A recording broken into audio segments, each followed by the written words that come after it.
हरियाणा के पूर्व कैबिनेट मंत्री व गुर्जर नेता करतार सिंह भडाना आज बहरोड पहुंचे। यहां पर उन्होंने भाजपा प्रत्याशी के पक्ष में प्रचार किया।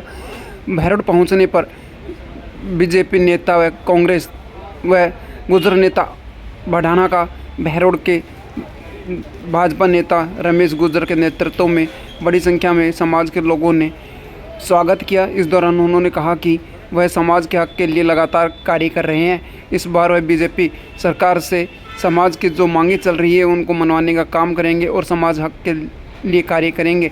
इसके साथ ही समाज के लोगों को उनका खोया हुआ सम्मान भी भाजपा के माध्यम से वापस दिलाएंगे। क्या कहा सुनिए उन्होंने। देश के लिए,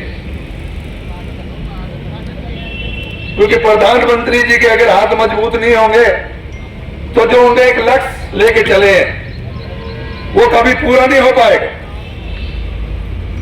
बात इस बात की नहीं है पार्टी सभी आती है सभी करती है, लेकिन गुर्जर समाज 36 बिरादरी जब इकट्ठा होके हर कैंडिडेट को जिता के भेजेंगे और जब 400 पार करेगी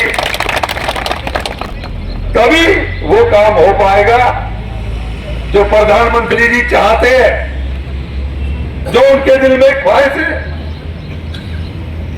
मैं इसलिए नहीं आया कोई मैं झूठी राजनीति नहीं करता। मैं आपके बीच में 4 में आया था जब ये दौसा में ही होती थी कौंचौर जी, तो राव राजेंद्र सिंह जी आगे आगे वोट मांगने के लिए आते थे। तो आज देश का तो है ही सवाल, लेकिन एक अच्छे इंसान का भी सवाल है। हमें भी काम चाहिए, इस समाज को भी काम चाहिए। जब अच्छी सरकार बनी है और अच्छे एमपी भी बनाओगे तभी काम हो पाएंगे। मैं राजनीति नहीं कर रहा, मैं आपको सही बात कह रहा हूं और करतार सिंह ही कह सकता है सही बात। हमें भी काम चाहिए समाज में। 36 बिरादरी को काम मांगते हैं, लेकिन जब हमारे को काम नहीं मिलता, हमारा काम नहीं हो पाता है तो दर्द होता है। कहता कोई भी व्यक्ति खाली एक कौम से नेता नहीं होता,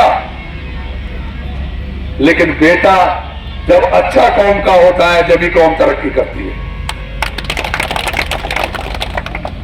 तो मैं आपसे ये प्रार्थना करने आया हूं। मैं कोई इतना बड़ा नेता तो हूं नहीं, लेकिन ये बात आपको मैं कह सकता हूं कि मैं कहीं भी दुनिया में जाके समाज का, अपने बुजुर्गों का, बड़ों का सम्मान बढ़ा के आया हूंगा, कहीं घटा के नहीं आया। और आज मैं तुम्हारे लिए मांगने आया हूं, क्योंकि एमपी साहब बनेंगे, एक माला यहां से बनेगी, एक माला राव साहब की बनाएगी, जीतेंगे तो उनकी बनेगी। और जब भूपेंद्र कल का प्रोग्राम है मेरे भुवन सर जी अलियर भी दोनों भूपेंद्र चल रहे हैं, चल तो रहे हैं, लेकिन मैंने इसलिए क्योंकि आज हमारी पार्टी के बहुत बड़े नेता अलवर में आ गए, तो मैंने यहाँ के लिए तो मना किया था कि वहां पे नहीं। आज कोटपुतली का होगा और कल मैं सारे में वोट मांगने आऊंगा भूपेंद्र सिंह जी के लिए। तो यहाँ पे पहले तो यहाँ मैं भूपेंद्र जी के लिए मांग देता हूँ, क्योंकि ये उनका वोटर तो उन्हीं के हैं।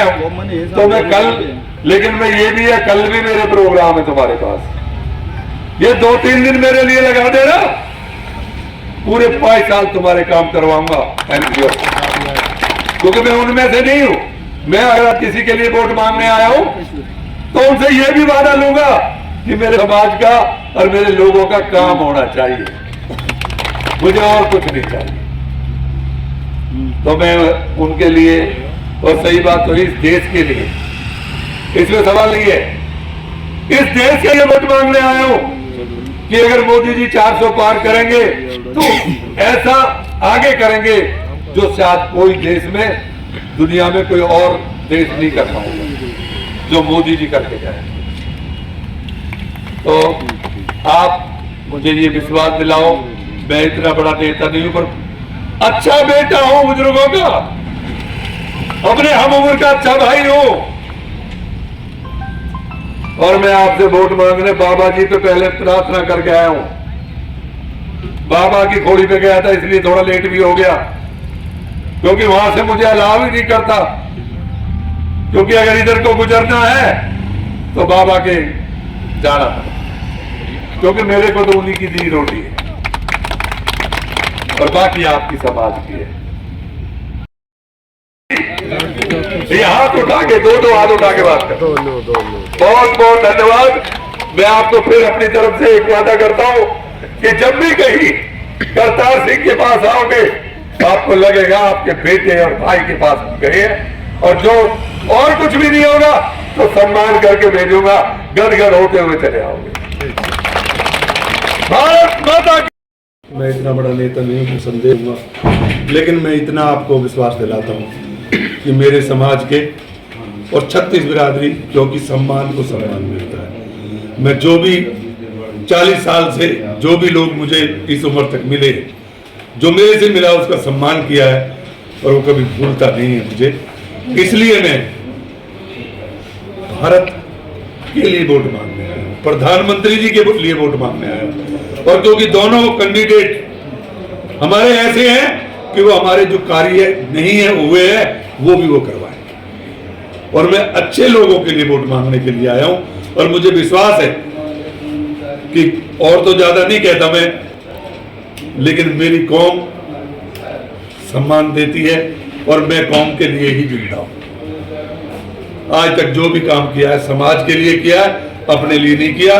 रात को सोते नहीं, जमीन पे सोते हैं, अगर दिन में सोना भी पड़े, और समाज के लिए काम करते हैं और देश के लिए काम करते हैं। और मोदी जी के साथ सारा देश जब तक नहीं लग पाएगा तो उनका जो कार्य है ना, वो जब तक पूरा नहीं हो पाएगा। तो उस कार्य के लिए वोट मांगने आए हैं, और ये तो पक्का है कि ये होने जा रहा, क्योंकि 8 महीने पहले मैंने एक फंक्शन में एक छोटा सा मीडिया चैनल खोला था, उसमें ने कहा कि अब की बार 400 पार, किसी नहीं कहा था।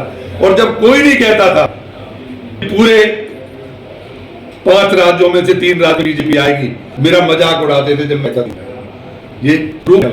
ये पहले बात मैंने वो आवाज बताई थी, 400 पार अगर हो जाएंगे तो देश का उद्धार हो जाएगा, और देश का जो मोदी जी सपना देखा हुआ है।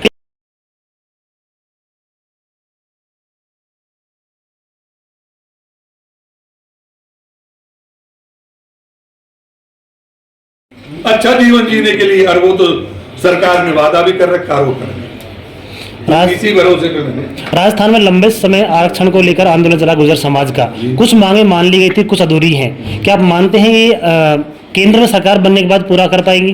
देखिए ऐसा है, जो चीज पूरा करने लायक है वो पूरा होगा, लेकिन बेकार का जो काम लोग बवंडर बनाते हैं वो नहीं होगा।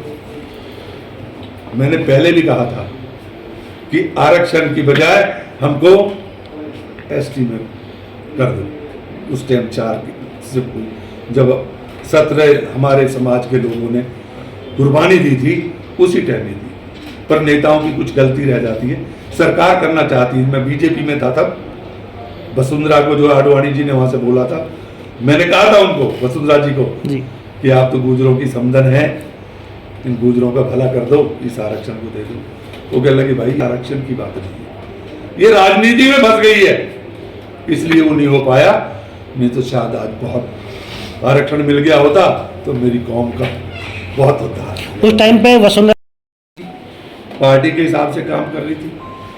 अब भजनलाल जी है, वो भी पार्टी के हिसाब से काम करेंगे। जो ऊपर से मुखिया का आदेश आएगा तभी तो दौड़ा दौड़ा मुख्यमंत्री भी जाएगा काम करने के लिए।